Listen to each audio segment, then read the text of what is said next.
송도고는 매년 스카이 대학을 20명 정도씩 보냈어요.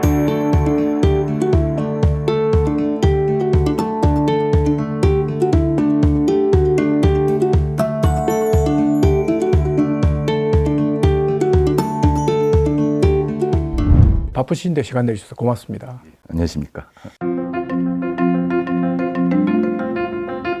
인천 송도고가 굉장한 명문이에요. 어떤 면에서 명문이라는 소리를 듣고 있나요? 그러니까 저희 학교는 진학 명문고를 목표로 하는 게 아니라 교육 명문고를 목표로 하고 있거든요. 상위권 대학을 요구하는 것이 아니라 학생들이 정말 고등학교 과정에서 배워야 될 것을 바르게 가르쳐서 올바른 진로로 가게끔 만드는 것이 저희의 목표고, 그렇게 하다 보니까 또 우연히 이제 진학에 대한 결과도 좋아지고 있는 것 같습니다. 상위권 대학에 진학하기 위해서는 영재고나 이런 데 비해서 아무래도 불리하다라고 이제 생각하는 경우도 있을 텐데, 송도고만의 장점이야, 특징이야, 뭐 이런 게 뭐가 있나요? 보통 이제 주변 학교랑 비교해 봤을 때 서울대에 합격한 학생들의 내신 평점이 저희가 다른 데에 비해서 굉장히 낮은 성적인데도 가는 사례들이 있어요. 그런 거 보면은 그래도 저희 학교의 어떤 교육 과정이라든지 학교에서 일어나는 모든 교육 활동이 그래도 외부에서 볼 때 가치 있는 일이구나라고 인정을 하고 있구나라고 저희는 생각을 하고 있습니다. 그래서 자신감을 가지고 저희가 봤을 때 이 학생이 정말 서울대 연고대라든지 소위 스카이 대학에 갈 수 있는 역량이 있다라고 저희가 판단이 든다면, 성적이 조금 모자르다라고 밖에서 봤을 때는 그럴지 모르지만 저희들은 과감하게 학생들에게 지원을 해보라라고 얘기하는 편입니다. 프로그램이 좋기로 유명한 학교인데 어떤 프로그램 대표적으로 몇 가지만 소개해 주시죠. 저희 학교는 일단 점심시간을 80분을 운영을 해요. 점심시간 80분이 아무것도 아닌 것 같지만 일단 남학생들은 밥을 빨리 먹잖아요. 그 먹고 나서 거의 1시간 동안 많은 거를 할 수가 있더라고요. 운동할 학생들은 운동을 하고 도서관에서 공부할 수도 있고 동아리 활동도 하고, 음악 활동하는 애들은 뭐 밴드부에 가고 뭐 연주도 하던가 하고, 그래갖고 그 1시간을 굉장히 소중하게 쓰고 있어요. 잘애들은 교실에서 계속 자기도 하고, 그런 걸 바탕으로 이제 점심시간 때 조금 여유를 가지면서 저희는 프로그램 운영을 하고 있고요. 그다음에 지금은 이제 교과 외 활동이 교과 내에서 이루어지고 있거든요. 그러니까 제가 이제 과학 수업을 한다면은 과학 수업 시간에 지식적인 내용만 하는 게 아니라 학생 참여형 수업을 통해서 그 안에서 이제 활동을 하고 무언가 찾도록 만들고 있기 때문에 교육과정 시간 내에서와 일과 후에서가 이제 유기적으로 저희 학교는 잘 돌아간다라고 이렇게 보시면 될 것 같아요. 그 선후배 간의 어떤 그 관계도 아주 좋다고 있어요. 그런 프로그램도 있나요? 예. 동아리 활동할 때 그 선배들이 시간이 되면 와서 그 동아리 활동을 도와줘요. 과학 동아리 같은 경우나 이제 사회 동아리 같은 경우는 외부나 학교에서 부스 운영 같은 걸 하잖아요. 그럴 때 선배들이 와서 뭐 기술적인 것도 알려주고 그 경험을 바탕으로 어떻게 해야 되는 것도 알려주고 같이 운영도 하고 있고요. 3학년 수시 쓰기 전에 진로진학 컨퍼런스라고 해서 학생이 신청을 하면은 그 학생의 학생부를 저희가 분석을 해갖고 여러 명의 이제 선생님과 선배들이 모여갖고 그 진단을 해줘요, 마치. 그래갖고 너는 학생부를 보니까 너가 진학하고자 하는 대학과 이과에 맞다 안 맞다 그런 식으로 조금 집단의 지성을 모아하는 그런 프로그램 운영을 하거든요.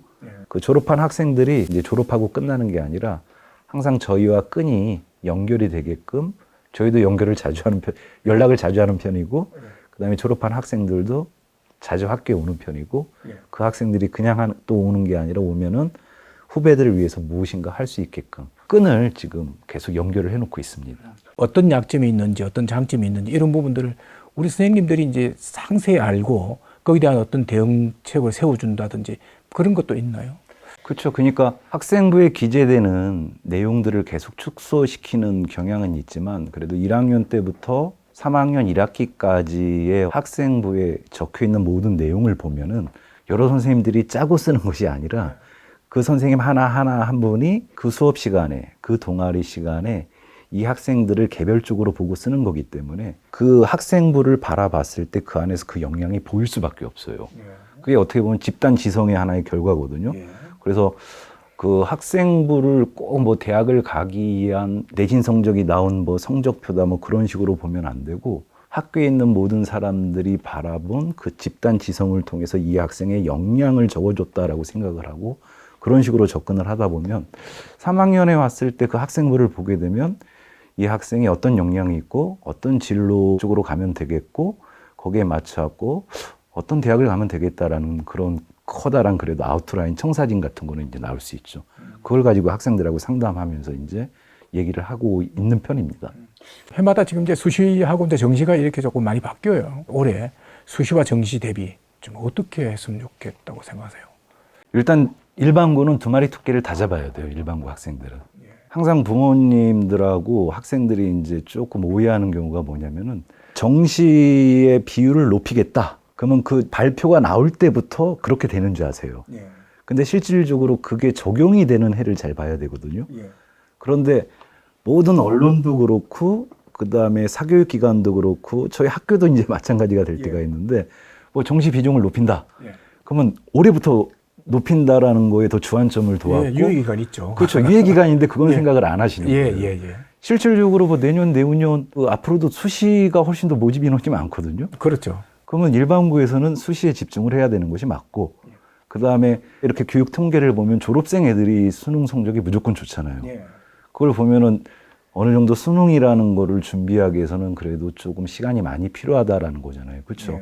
그래서 두 마리 토끼를 다 쫓아가되 수시에 비중을 둬야 되고 근데 정말 이제 수시에 내가 가망이 없을 거다라고 생각하에 이제 정시를 열심히 하는 애들이 있잖아요. 그렇죠? 근데 그런 학생들이 그 지치지 않고 끝까지 완주를 해야 될 것 같아요. 그리고 올해 같은 경우는 이제 수능에서 이제 선택 과목이 국어랑 수학 과목에도 도입되는 해기 때문에 아직까지도 6월 모의평가 때 전 범위로 시험을 보지를 않았어요.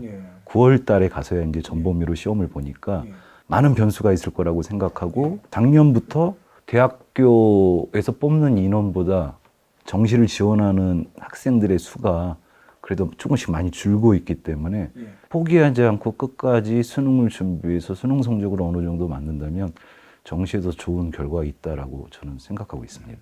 막바지 수능 전략 어떻게 지금 준비를 해야 되는지요? 올해 수능에서 가장 변수는 이제 선택 과목이거든요. 근데 선택 과목을 첫 해 이렇게 보는 해에는 그 선택 과목 문제들은 아주 어렵게 낼 수가 없을 거예요. 그 선택하지 않는 공통 범위 부분의 문제들이 되게 어려울 거거든요. 그래서 내가 어떤 걸 선택하든지 그 선택에 대한 거를 빨리 확실히 하고 공통 범위에 있는 거기를 방학 동안에 조금 심도 있게 공부하는 것이 좋지 않을까 그렇게 생각을 합니다.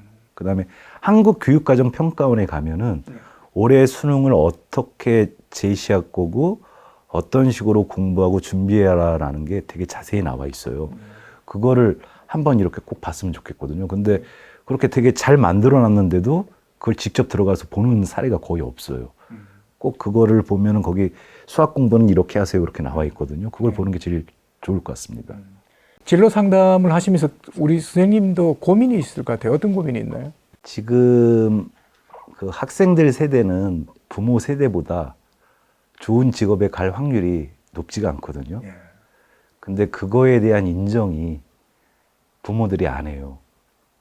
그 가운데 학생과 부모의 갈등이 생기고 그걸 바라보는 교사들은 굉장히 고민이 있죠.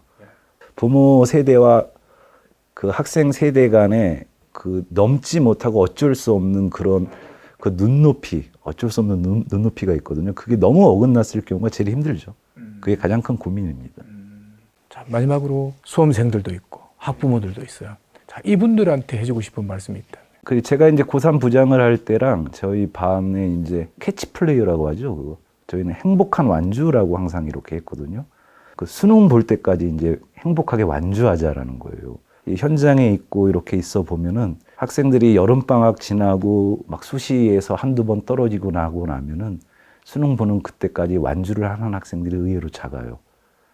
그래서 부모님도 그렇고 저희도 그렇고 학생도 그렇고 그해 수험생이라면 수능 볼 때까지 행복하게 완주를 했으면 좋겠다.